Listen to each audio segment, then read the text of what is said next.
Hello friend नमस्कार मो स्वागत करछि ओडिया बोईत टीवी यूट्यूब चैनल को। तो आज होची 18 दिन 2024 गुरुवार।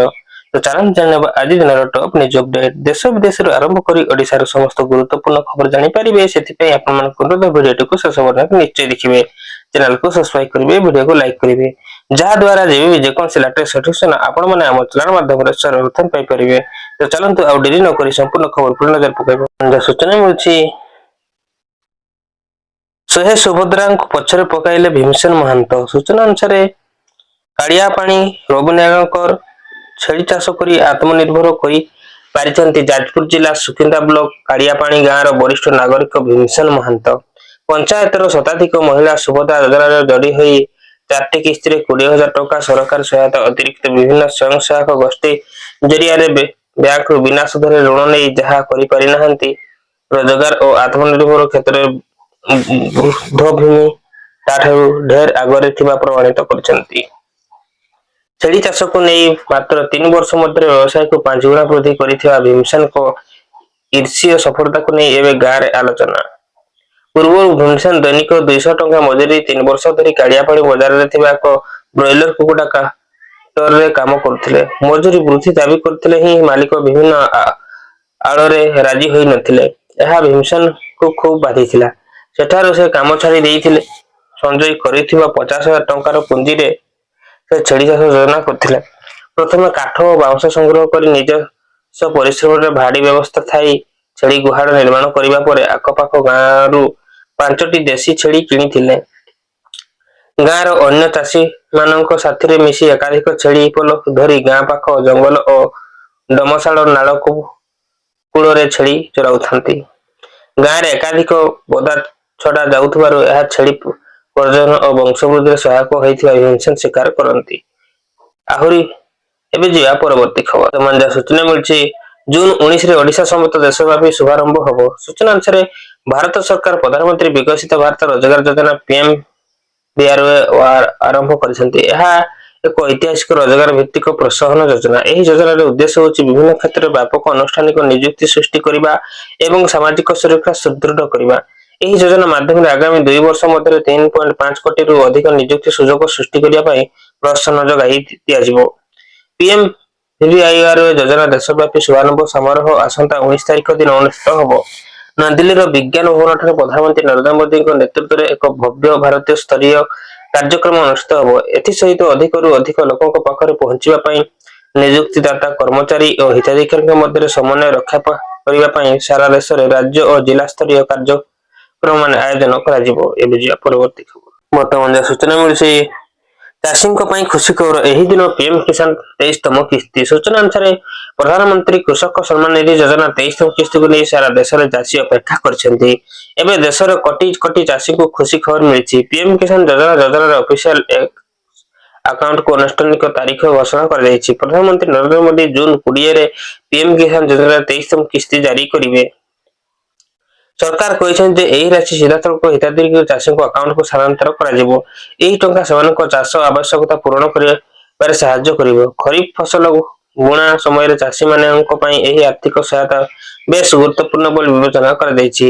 रिपोर्ट अनुसार प्रधानमंत्री नरेंद्र मोदी पश्चिमबंग हुगली जिले में तारकेशी 23तम किस्ती जारी करेंगे। परवर्ती खबर सूचना मिली पश्चिम ओडिशा को माड़ी आसी कृषि संकट। जून अधा आरंभ होनी चाष। सूचना अनुसार पश्चिम ओडिशा को माड़ी आसुची बड़ कृषि संकट। गत रवि एठारे अणधान चाष विशेषकर परिबा चाष प्रति शक्त धक्का होईछि। गत वर्ष अपेक्षा चलित वर्ष 80% परिबा चाष ह्रास पाइछि। एणे जून मास आसी सारी ही मध्य वर्षा होउनथिबारु चाष कार्य आरंभ होई पारि नहीं। जलसेचित अणजलसेचित सबुठु चाष ठप होई रहिछि। कारण अधिक विलंब वर्षा हेले ही और हीराकुद जलभंडार जलस्तर वृद्धि न पाइले लंबा समय धरी केनाल रे पानी जगाइबा संभव नुहे। जलभंडार पानी एक निर्दिष्ट स्तर को तल को खसी गले आउ एक केनाल जल प्रवाह संभव होई न थाए।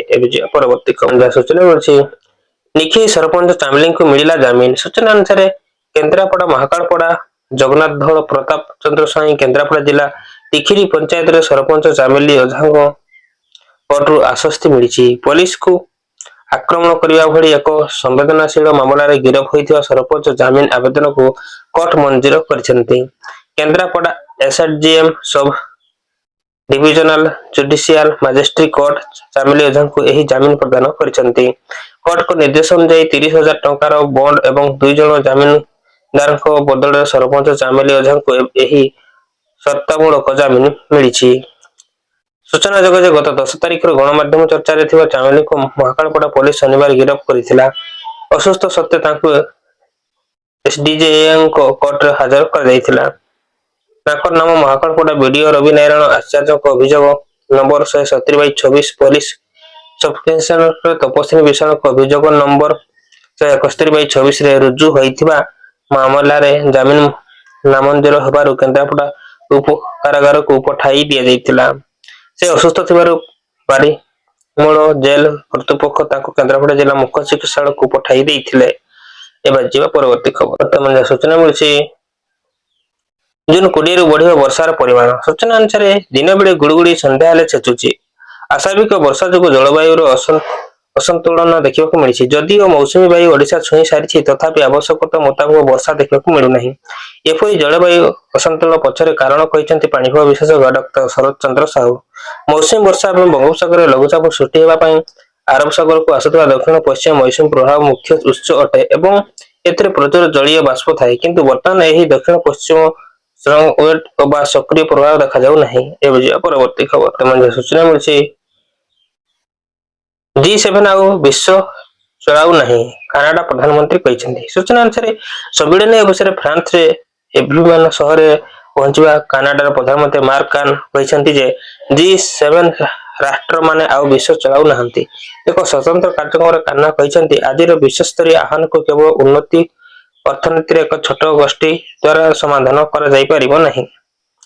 ସେ କହିଛନ୍ତି ଯେ ଚଳିତ ବର୍ଷର ଶିଖର ସମ୍ମିଳନୀ ଦର୍ଶାଉଛି ଯେ ବିଶ୍ୱ ଶାସନ ଦଳ ଉଚ୍ଚ ଏବଂ ଅନ୍ତର୍ଜାତୀୟ ପ୍ରସଙ୍ଗ ଗଠନରେ G7 ବାହାରେ ଥିବା ଦେଶଗୁଡ଼ିକର ଗୁରୁତ୍ୱପୂର୍ଣ୍ଣ ଭୂମିକା ରହିଛି। ଏହି ବୈଠକରେ ଭାରତ ଓ ବ୍ରାଜିଲ ସମେତ ଅନ୍ୟ ରାଷ୍ଟ୍ରମାନଙ୍କର ସମ୍ପୃକ୍ତ ଏହାର ବ୍ୟାପକ ଦୃଷ୍ଟିକୋଣକୁ ପ୍ରତିଫଳିତ କରୁଛି ଏବଂ ସମାଧାନର ମାଧ୍ୟମ ଆଣିବା ଦିଗରେ ଏହା ନିର୍ଣ୍ଣାୟକ ହେବ ବୋଲି କାର୍ନ କହିଛନ୍ତି। ଏବେ ଯିବା ପରବର୍ତ୍ତୀ ଖବର। ସୂଚନା ମିଳିଛି ରାଜ୍ୟରେ ହେବ ବୃହତ କ୍ଷମତା ସମ୍ପନ୍ନ ଗୋଦାମ। ସୂଚନା ଅନୁସାରେ ରାଜ୍ୟରେ ଶସ୍ୟ ସଂରକ୍ଷଣ ପାଇଁ ସ୍ଥାନ ଅଭାବ, ଏହାକୁ ଦୂର କରିବା ପାଇଁ ବିଶ୍ୱର ସର୍ବବୃହତ ଶସ୍ୟ ସଂରକ୍ଷଣ ଯୋଜନା ଅନ୍ତର୍ଗତ ବୃହତ କ୍ଷମତା ସମ୍ପନ୍ନ ଗୋଦାମ ନିର୍ମାଣ କରାଯିବ। ଉପଯୁକ୍ତ ଜମି ଚିହ୍ନଟ କରାଯାଇ କାର୍ଯ୍ୟ ତ୍ୱରାନ୍ୱିତ କରିବାକୁ ଜିଲ୍ଲାପାଳଙ୍କୁ ମୁଖ୍ୟ ଶାସନ ସଚିବ ଅନୁଗ୍ରହ ନିର୍ଦ୍ଦେଶ ଦେଇଛନ୍ତି।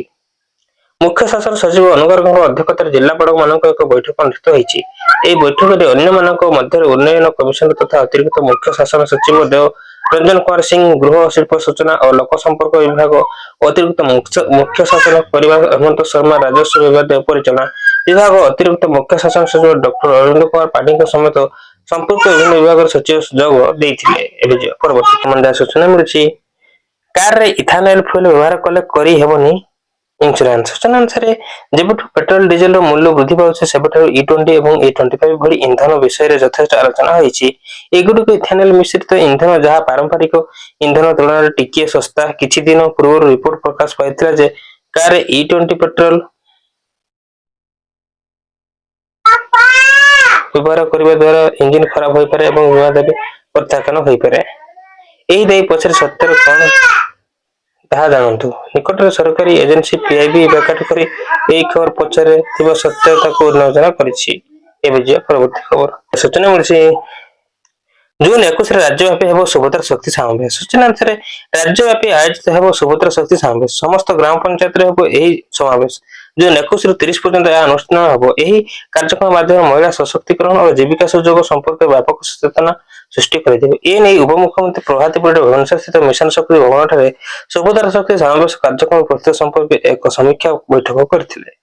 ରାଜ୍ୟର ସମସ୍ତ ଜିଲ୍ଲାର କ୍ଷେତ୍ରସ୍ତରୀୟ ଅଧିକାରୀମାନଙ୍କ ସହ ଭର୍ଚୁଆଲ ମାଧ୍ୟମରେ ଉପମୁଖ୍ୟମନ୍ତ୍ରୀ ଆଲୋଚନା କରିଥିଲେ। ଏହି କାର୍ଯ୍ୟକ୍ରମ ମାଧ୍ୟମରେ ସ୍ୱୟଂ ସହାୟତା ଗୋଷ୍ଠୀର ମହିଳାମାନଙ୍କୁ ବିଭିନ୍ନ ସରକାରୀ ଯୋଜନା, ଆର୍ଥିକ ଅନ୍ତର୍ଭୁକ୍ତକରଣ, ଦକ୍ଷତା ବିକାଶ, ବଜାର ସଂଯୋଗ ଏବଂ ଅଧିକାରୀକୁ ଅଧିକ ଲକ୍ଷପତି ଦିଦି ଓ ମହାଲକ୍ଷପତି ଦିଦି ସୃଷ୍ଟି ଦିଗରେ ସଚେତନ କରାଯିବ। ଏହି ଅବସରରେ ଉପମୁଖ୍ୟମନ୍ତ୍ରୀ ସମସ୍ତ ଜିଲ୍ଲାରେ କାର୍ଯ୍ୟକ୍ରମକୁ ସୁଚାରୁ ଆୟୋଜନ କରିବା ପାଇଁ ଆବଶ୍ୟକୀୟ ପ୍ରସ୍ତୁତି ସମ୍ପନ୍ନ କରିବାକୁ ନିର୍ଦ୍ଦେଶ ଦେଇଥିଲେ। ଏବେ ଯିବା ପରବର୍ତ୍ତୀ ଖବର। ସୂଚନା ମିଳିଛି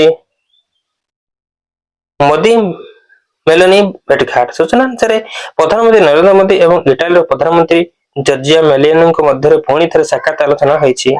फ्रांस रे एवियन शहर आयोजित G7 शिखर सम्मेलन अवसर दुई नेता मध्य अनौपचारिक आलोचना होती, जहाँ सारा विश्व गणमाध्यम और सोशल मीडिया दृष्टि आकर्षण कर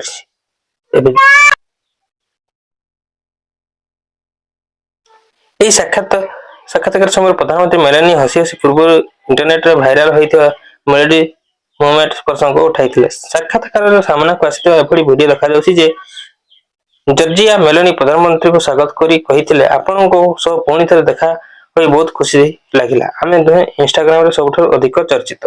एबे परवर्ती खबर सूचना मिलछि एलनिनो प्रभाव दुर्बल हो पारे मौसुमी सूचना अनुसार देश में एलनिनो प्रभाव सक्रिय होगा सहित चलित वर्ष मौसुमी वर्षा स्वाभाविक तुलना दुर्बल रही आशंका वृद्धि पाई।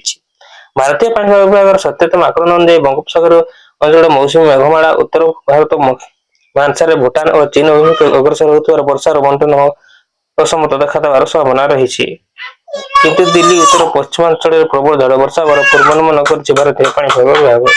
यह थिला आज मुख्य खबर। तेणुकर वीडियो जब भल लगे वीडियो को लाइक करूँ, चैनल सब्सक्राइब करूँ और बेल आइकन टच कर ऑल पे क्लिक करूँ, जहाद्वारा जो जेकोसी लेटेस्ट सूचना आपण मैंने चैनल सर्वप्रथम पाइपर। रिपोर्ट ओडिया वैध टीवी तो समस्त चैनल को सब्सक्राइब कर रोचे। जय जगन्नाथ, जय माता।